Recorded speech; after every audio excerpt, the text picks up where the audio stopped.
এক মিনিটেই নাউনের প্রকারভেদ। যেমন proper noun, common noun, collective noun, material noun, abstract noun, countable noun, uncountable noun.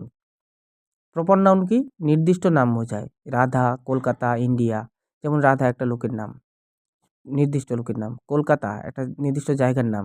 India একটা নির্দিষ্ট জায়গার নাম। আর মনে রাখতে হবে এটা ক্যাপিটাল লেটার দিয়ে শুরু হয়, মানে বড় হাতের।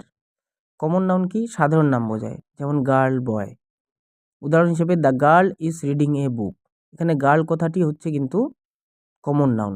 কারণ এই গার্ল কথাটাকে সাথে আমরা বলতে পারি Radhika is a girl, Rita is a girl. তো এর জন্যই গার্ল কথাটা হচ্ছে কমন নাউন। তারপরে কালেকটিভ নাউন, একটি দল বা গোষ্ঠীকে একসাথে বোঝায়। যেমন team, class, family. The team is playing very well. Okay, এখানে টিম মানে হচ্ছে দলটি খুব ভালো খেলছে। তাহলে টিম মানে একজনকে তো বোঝায় না, অনেকজনকে নিয়ে বোঝায়, একটা দল গঠিত হয়। তার জন্য টিম একটা কালেকটিভ নাউন। ম্যাটেরিয়াল নাউন কি? কোনো পদার্থ বা উপাদানের নাম বোঝায়। যেমন গোল্ড, আয়রন, মিল্ক। যদি উদাহরণ হিসেবে বলি, the table is made of wood. টেবিলটি কাঠ দিয়ে তৈরি। এখানে উড কথাটি হচ্ছে কিন্তু উড হচ্ছে ম্যাটেরিয়াল নাউন। বোঝা গেল?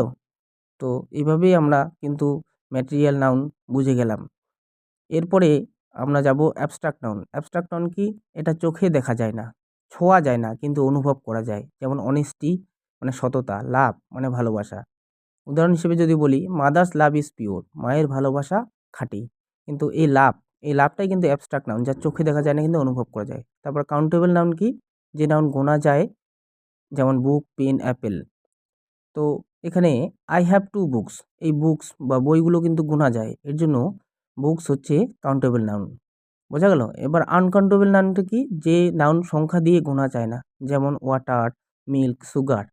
এই জল, দুধ, চিনি এগুলোকে গোনা যায় না। তাই এগুলো হচ্ছে আনকাউন্টেবল নাউন। উদাহরণ হিসেবে যদি বলি, শি ড্রিঙ্কস মিল্ক এভরিডে। তাহলে মিল্ক কিন্তু গোনা যায় না। তাই এগুলো হচ্ছে আনকাউন্টেবল নাউন। ভিডিওটি ভালো লাগলে শেয়ার করে পাশে থাকবেন।